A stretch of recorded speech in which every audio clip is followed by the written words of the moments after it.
Okay, so let's start with kanina, the continuation of our discussion on power supply. So let's start with filter circuits. Now, one of the most common um, electronic and electrical device that is used to do filtering is a capacitor. And ganong capacitor man, simply because of its inherent, so because of its inherent characteristic, kana ganing ang yang charging and discharging nga cycle niya nga inanay. Okay, kabantay mo ana, can you still remember sa iyang waveform? So if ever you're going to charge a capacitor, dili man na siya ma-fully charged dayon, di ba? In fact, if ever imo i-graph ang iyang charging cycle, exponential man na siya.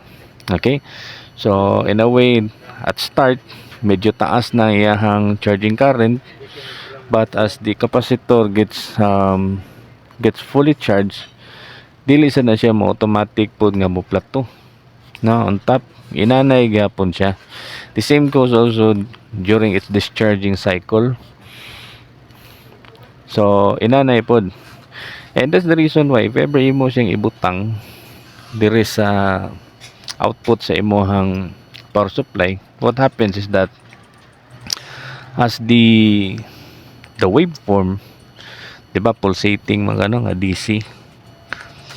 So as the waveform from your pulsating DC crosses the zero line, what happens is that diha po dapita, no, before siya mo abot dito sa zero line, starting from the peak padung sa zero line, mao po na nga time that the capacitor gets discharged. So kumbaga, whatever is the charge state, whatever is the amount of charge that is stored in the capacitor, will be consumed and will be discharged padung dito sa imong load.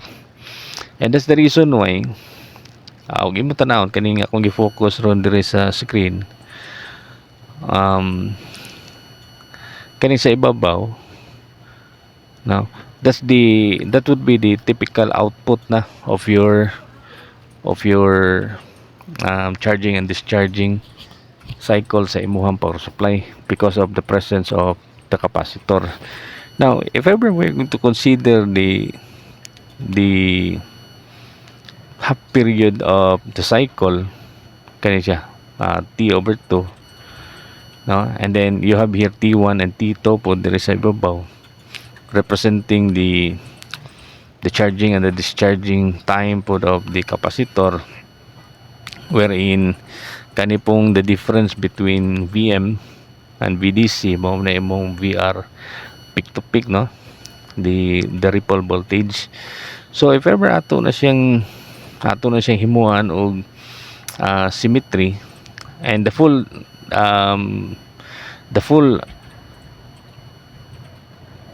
what you call it one, the full derivation of this equation, tas nara po ni dito sa libro, no, nga akong gi-mention sa inyo atong boy listad. So I will not focus much sa derivation niya, kaya imo ni siyang tanawon, symmetry ra po ni siya, no. And let's try to pay emphasis more diri sa ato ang final equation, kay mao ni gamit gyud kay sa ato. So if you're going to derive everything, what happens is that if you want to find the VDC kani, sorry, let's start with the VR peak to peak. So if you're going to consider the ripple voltage in a filter circuit containing a capacitor, it will be IDC over 2 times the capacitance times the frequency. So mo ni siya kani diri dapita. Now ang iya pong VDC equivalent will be VM minus IDC over 4 FC. Now if ever triangular po ang waveform, there's a slight modification the VRRMS will become IDC over 4 times the square root of 3 times FC. So kana siya. So let's proceed with the typical nga example. So you have here a full wave rectified voltage of 18 V peak or voltage 18 volts peak is connected to a 400 microfarad filter capacitor. Then we are asked, what are the ripple and the DC voltage across the capacitor at a load of 100 milliamp? So it mentions here that the load is consuming 100 milliamp. Okay, so how to solve this one? First, nagipangayo diri kani ripple and the DC voltage kuno. So ang ripple kani VRRMS. So the VRRMS is IDC mo to, di ba? IDC over 4 times square root of 3 times FC. So in a way, okay mo ni siya tanawon, triangular mo gini siya, no? Kana siya pa yung nana ba? So ma-apply ni siya nga equation. So pila man siya class? If ever mo ni siyang solve, compute ko no. 100 times 100 microfarad, microampere, milli, sorry. 100 milliampere over 4 times square root of 3 times 60 kay 60 hertz man no. Granting dili i-mention ang frequency class, ang default tanan niya is 60 na siya no. And then times the capacitance nga 400 microfarad. So pila ni siya class? VRRMS.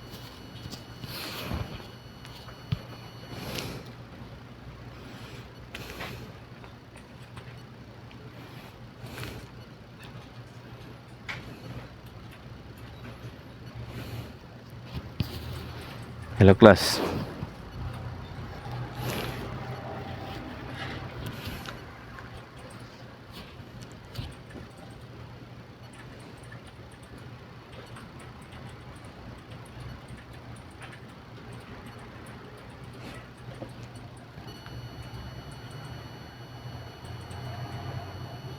Can you see my screen class?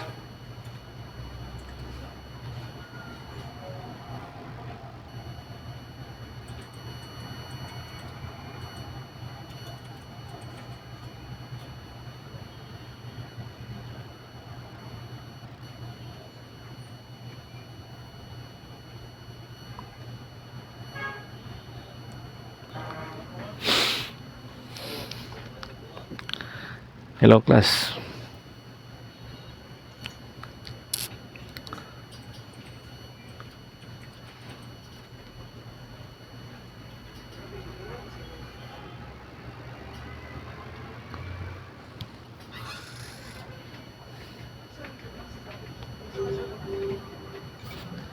Hello class, na mo dira.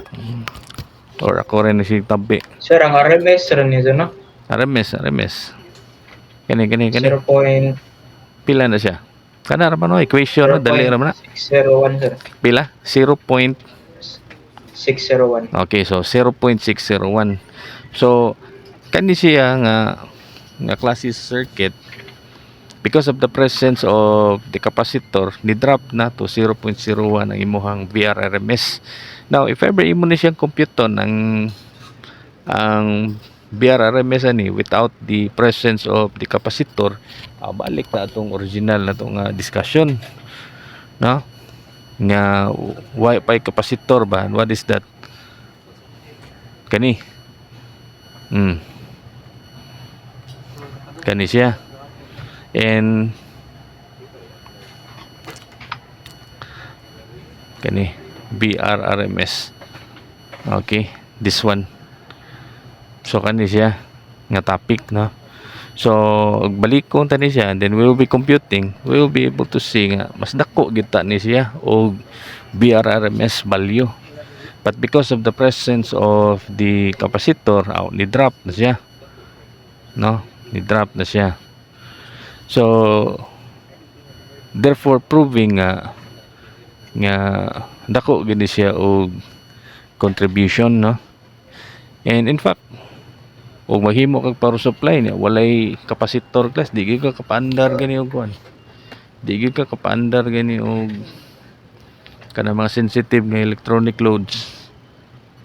For example, gamiton nimo siya as charger para sa cellphone, daot kini mo cellphone, or muon mo siyang power supply padung sa computer, or bisag kanin na lang sa kuan microcontrollers, mabuang gid siya without a capacitor.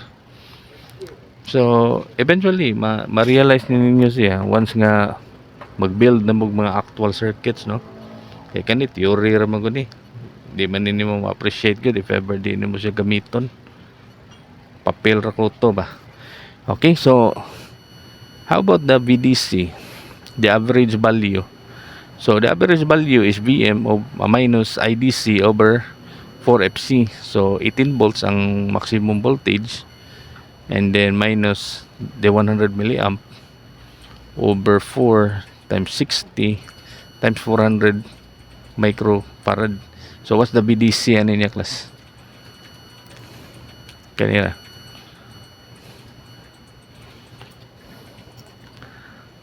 Pila ni, class? 16.958 sir. Okay, 16.958. So in a way murag ni saka na siya, no? Kay ang iyang maximum voltage nabi ato sa 18, peak voltage is 18 volts biya to.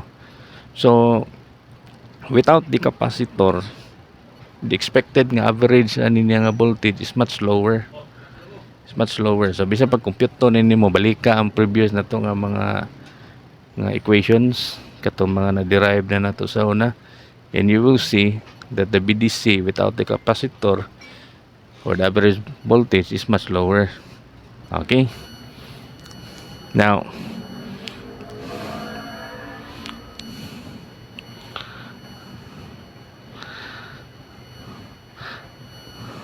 so kani ikaduha, very similar man pod, no?